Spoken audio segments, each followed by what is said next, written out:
అది సత్యసాయి జిల్లా ధర్మవరం తాలూకా తుమ్మల గ్రామము. పేరు గొర్ల నవీన్ కుమార్ రెడ్డి.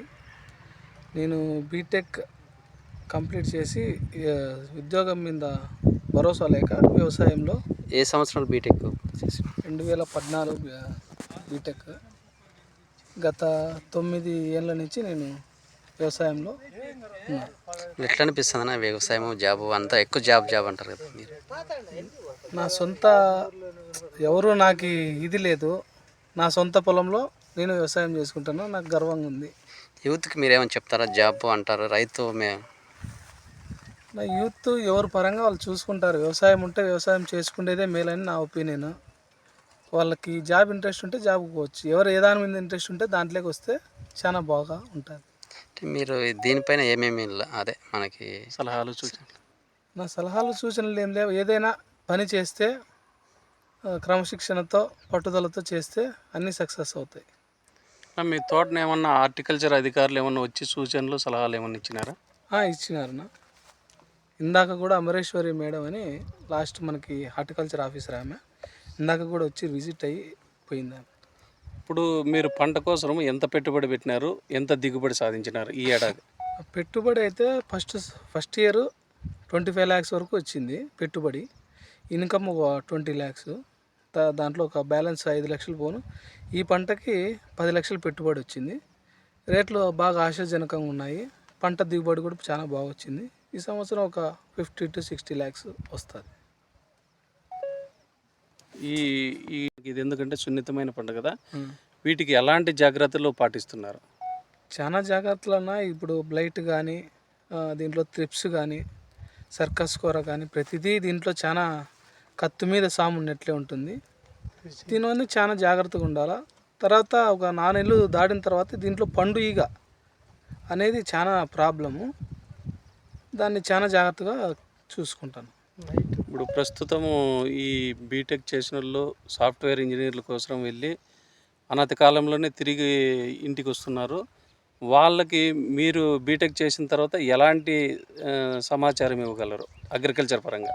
అగ్రికల్చర్ సొంతం ల్యాండ్ అన్నీ బాగా నీటి సదుపాయం అన్నీ బాగుంటే అగ్రికల్చర్ చేసుకునేదే మేలు. తిరిగి అక్కడ వాళ్ళు సమస్య పడి ఇక్కడ సమస్యలు పెట్టుకునేది లేకోకుండా వాళ్ళు అగ్రికల్చర్ చేసుకుంటే చాలా బాగుంటుంది. నా పేరు గొర్ల నాన్నరెడ్డి. మా తమ్ముని పేరు గొర్ల రామకృష్ణ రెడ్డి. మా తమ్ముని కొడుకు నవీన్ కుమార్ రెడ్డి బీటెక్ చదివినాడు. కానీ బీటెక్ మధ్యలోనే విడిచిపెట్టేస్తే మేమంతా చాలా బాధపడినాం. చదువు లేకుండా అయిపోతే ఏమవుతాడు, కనీసం గాడిదలు గాయాలా అనే పరిస్థితిలో తిట్టడం జరిగింది.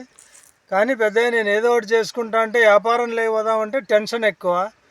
ఇక ఈ ఇంజనీర్ల పరిస్థితి రైతుకు 6 గంటలే కూలి మనిషి పనిచేసేది. కానీ ఇంజనీర్ 12 గంటలు డ్యూటీ చేయాలా. సమస్యలన్నీ తెచ్చుకొని చాలా బాధల్లో ఉన్నారు.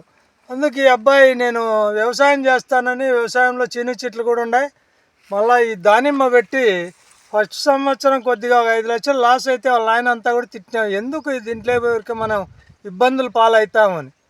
లేదు నేను సక్సెస్ అవుతానని పట్టుబట్టి మరి పగులంతా వ్యవసాయం చేసి మందులు కొట్టి ట్రాక్టర్తో నైట్ 12 వరకు ఊజీగిలు చంపడానికి మళ్ళీ మేల్కుంటాడు.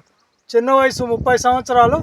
కానీ ఇంత పట్టడంతోనే ఈరోజు 60-70 లక్షలు డబ్బు రావడం జరిగింది. ఇప్పుడు కూడా 40 టన్నులకు పైన అయినాయి. 155 రూపాయలతో అమ్మకం కూడా జరిగింది. చీనా చెట్లలోనూ బాగా తీసుకుంటున్నాడు, దానిమ్మలో కూడా బాగా తీసుకున్నాడు. వీళ్ళకు గురువు వచ్చి కర్ణాటక ఏరియాలో వేణు అని ఉన్నాడు. అతని సలహాలతోనే ఈరోజు ఇంత రాబడి జరిగింది. అతను ₹1 తీసుకోకుండా ప్రతి ఒక్కరికి తోటలోకి పోయి ఈ పని చేయండి, ఈ మందులు కొట్టండి, ఇట్లా చేస్తే మీకు పంట వస్తుంది, మనం రైతులంతా యూనిట్గా ఉందామని అతని పట్టుదలతోనే ఈరోజు పంట తీయడం జరిగింది. ఈరోజు డైలీ 12 గంటల వరకు కూడా జిల్లాలో రైతులందరికీ దానిమ్మ సూచనలు ఇస్తున్నాడు, ₹1 కూడా తీసుకోకుండా. అదే వేరే వాళ్ళు ఏం చేస్తున్నారు, ఒక్కసారి తోటకు వచ్చిపోతే 3,000 ఇళ్ళ, నెలకు ఒక్కసారి వస్తారు 3,000 ఇళ్ళ. అట్లా 10 తోటలు చూస్తే 30,000 రోజుకు తీసుకొని పోతున్నారు. మనకు అట్లంతా ఏం లేదు. మీరు ఆ టైంలోనన్నా ఫోన్ చేయండి, తనకు తోచిన సలహాలు ఇస్తాడు. అడ్డ క్వశ్చన్లు వేద్దండి.